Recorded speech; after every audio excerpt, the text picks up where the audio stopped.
অসাধারণ view. Hey guys, good morning, welcome back to my channel Suparna Roy blogs. সবাইকে welcome. তো আজকে চলে এসেছি নতুন একটা ব্লগ নিয়ে। দেখে বুঝতেই পারছি যে কোথাও যাচ্ছি। তো এখন বাজে প্রায় 6:10 ওই রকম। তো এখন আমরা যাচ্ছি ট্যুরিস্ট, মানে আজকে নিয়ে চলে এসেছি ট্যুরিস্ট ব্লগ নিয়ে। তো আজকে যাচ্ছি ঘুরতে। তো কোথায় ঘুরতে যাচ্ছি? আজকে যাচ্ছি মাইথনে। তো ব্লগটা কন্টিনিউ দেখতে থাকো, সব কিছু দেখতে পাবে, ঠিক আছে? তো আমাদের বাস এখন দাঁড়িয়ে আছে, তো বাসে যাবো, তারপর তোমাদের সাথে দেখা হচ্ছে। দেখতে পাচ্ছি আমরা এখন বেরিয়ে গেছি, রাস্তাতে আছি।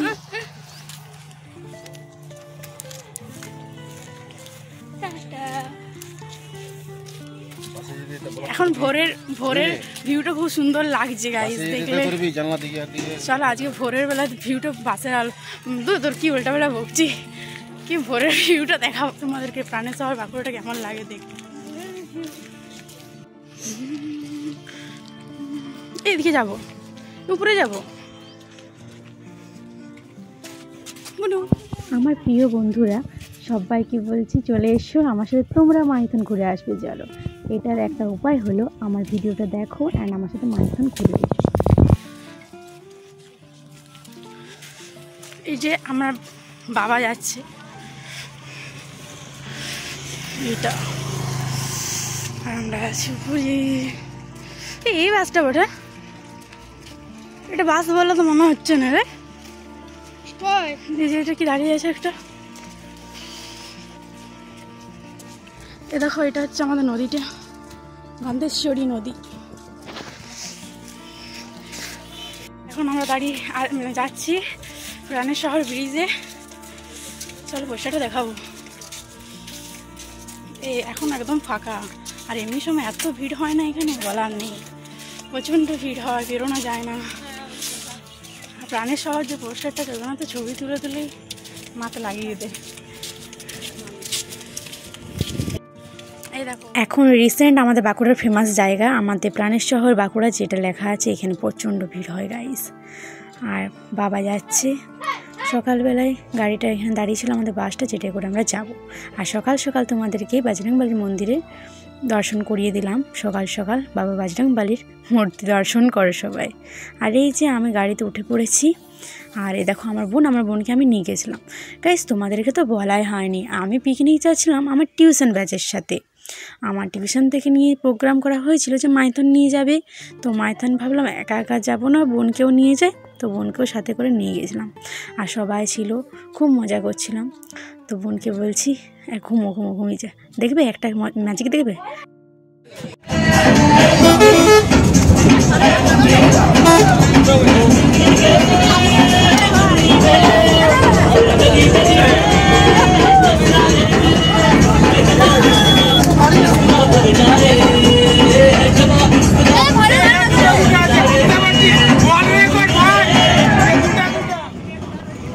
বন্ধুদের সাথে যাচ্ছি পিকনিক, একটু নাচা গানা হবে না সেটা কি হতে পারে গাইজ?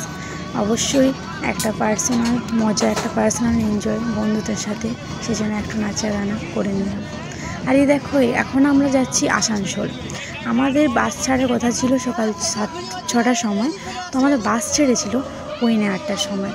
আমাদের এখন বাজে প্রায় 11টা মনে হয়। সেই সময় আমরা পৌঁছোই আসানসোলে, আর সেই সময় ভিউটা তোমাদেরকে দেখাচ্ছিলাম আসানসোলে।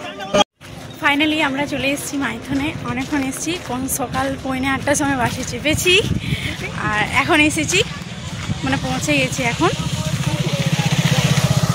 আমরা একটু ঘুরু করতে বেরিয়েছি।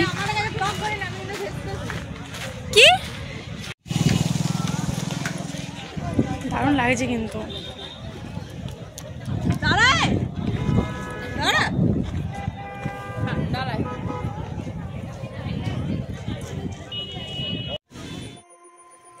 এটা হলো মাইথন ড্যাম। মাইথনে সত্যি সুন্দর জায়গা, অপূর্ব সুন্দর জায়গা, কিন্তু ড্যামটা হচ্ছে অতি সুন্দর, মানে ড্যামটাই হচ্ছে খুব একটা সুন্দর জায়গা। আমি এখানে একটা সিনেমাটিক শট তুলে নিয়েছি। কেমন লাগছে বলো? দারুণ লাগছে না? আমার খুব ভালো লাগছিল। আর দেখো সমুদ্রের মতন কি সুন্দর জলটা ছলকাচ্ছে, পাথরের ধাক্কা লাগছে, আর এই শব্দটা অসাধারণ লাগছিল। কিন্তু অনেক ওখানে চেঁচামেচি আওয়াজ, সেই জন্য এই ভিউটা ভালো লাগতো না, ওই জন্যে আমি ভয়েসটা বন্ধ করে দিয়েছি। আর এই যে এখানে আমাদের গাড়ি রাখা হয়েছিল, বাস রাখা হয়েছিল, আর আমাদের ফিস্টটা এখানেই হচ্ছিল। তো আমি তোমাদেরকে তুলে করার জন্য তখন দেখাচ্ছিলাম। তো আমাদের খাওয়া দাওয়া কমপ্লিট হয়ে গেছে, মানে মুড়ি খাওয়া দাওয়া কমপ্লিট হয়ে গেছে। এরপরে যাবো আমরা পাহাড়ে ঘুরতে। আর তার আগেও একবার ড্যামটা দেখিয়ে দিই তোমাদেরকে। দেখো কি দারুণ লাগছে না, অসাধারণ। ওহ, খুব সুন্দর একটা জায়গা। আর এই যে দেখতে পাচ্ছ, এটা হলো পাহাড়, যেখানে আমরা এখন ঘুরতে যাব। আমরা পাহাড়ের রাস্তায় চলে এসেছি, এখন আমরা উঠছি পাহাড়ে। আর এই যে আমার বোন, ও আগে আগে উঠছিলাম, আমি পেছনে উঠছিলাম যদি পড়ে যায় ওই জন্য। তো পাহাড়ে উঠছিলাম, তবে পড়ে যাওয়ার যে কথাটা বললাম গাইস, এরকম ঘটনাটা ঘটেও ছিল। আমাদের একটা বান্ধবী নামার সময় যখন পাহাড় থেকে নামছিলাম, পাহাড়টা এত উঁচু, পাহাড় উঁচুই হয় কিন্তু এটা একদম রাস্তাটা বিচ্ছিরি। ওঠার সময় তো কষ্ট করে উঠা গেল, কিন্তু নামার সময় গাইস ওই মেয়েটা পড়ে গিয়েছিল। ভাগ্যিস একটা গাছ ছিল, না হলে কী যে হতো। এটাই অনেক যে ও ভালোভাবে সুস্থভাবে বাড়ি ফিরে গেছে। আমরা পাহাড়ে উঠে গেছি প্রায়। এরপর দেখো ভিউটা, অসাধারণ একটা ভিউ দেখতে পাবে। অসাধারণ ভিউ।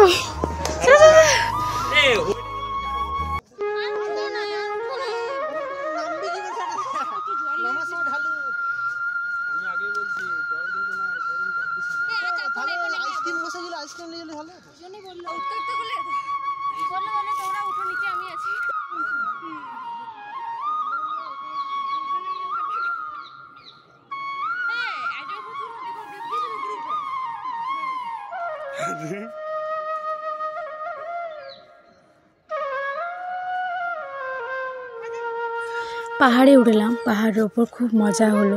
চলো এবার নেমে পড়ি। যেহেতু পাহাড় থেকে নামছিলাম, তোমাদের সাথে পুরো ভিডিওটা শেয়ার করতে পারিনি, কারণ খুব রিস্ক ছিল। পাহাড় থেকে নেমেই আমার সব বান্ধবীগণ মিলে আমরা চলে এলাম মেলাতে, ড্যামের সামনে যে মেলাটা হচ্ছিল সেখানে। আর এদিক থেকে পাহাড়ের ভিউটা অসাধারণ লাগছিল, যে পাহাড়ে আমরা উঠেছিলাম। আর গাইস, সবচেয়ে বড় একটা প্রবলেম হয়ে গেছিলো, আমাদের গাড়ির ড্রাইভার আমাদেরকে যেদিকে ড্যামের সামনেটাতে নামায়নি, ড্যামের বিপরীত দিকে নামিয়েছিল। ওদিক থেকেও ভালো ভিউ দেখাচ্ছিলো, বাট এদিক থেকে ড্যামটা একদম কাছে, আর ওদিক থেকে ড্যামটা অনেক ঘুরে ঘুরে আসতে হচ্ছে। নামার প্লেস নেই, দেখতে পাচ্ছি কীরকম নামার জায়গা। এই যে এরকমভাবে নামতে হচ্ছে, কত উঁচু দেখো। এরকম জায়গায় আমাদের পিকনিক করেছি আর কি, আমরা মাঝখানে নামিয়েছিল। আর এসে পরেই দেখি স্যার ওরা খাওয়া দাওয়া করছে দুপুরে। আমাদের খাওয়া দাওয়া হয়ে গিয়েছিলো, এসে পরে আমরা খাওয়া দাওয়া করে নিয়েছিলাম। লাস্টে স্যার ওরা খাওয়া দাওয়া করছিল। তারপরেই আমি আবার চলে গেলাম এই যে ড্যামের সামনে। ড্যামটার কাছে মনে হচ্ছিলো যেন বসেই থাকি, কিন্তু খাওয়া দাওয়া টাইম বাই টাইম করতে তো হবেই। যাই হোক, সবাই মিলে আবার চলে এসেছি আমরা এই ড্যামের সামনে। এই সুন্দর মুহূর্তটা দেখতে, যে নৌকোর মধ্যে সবাই চাপছে, জলের মধ্যে নৌকো চলছে। তারপরে এসে দেখি সবাই রেডি, বাসটা ছাড়বে, ওই জন্য আমরা সবাই বাসে বসে পড়লাম। তোমাদেরকে তো বাস ছাড়ার আগে দেখালাম, এটা হলো আমরা যখন বাড়ির সামনে চলে এসেছিলাম তখন। তো ভিডিওটা কেমন লাগলো গাইস অবশ্যই জানাবে, ভালো লাগলে লাইক করে দিও, চ্যানেলটি সাবস্ক্রাইব করে দিও। আজকের মতন ভিডিওটা এখানেই শেষ করলাম, নতুন ফ্রেশ ব্লগে আবার দেখা হবে, টাটা।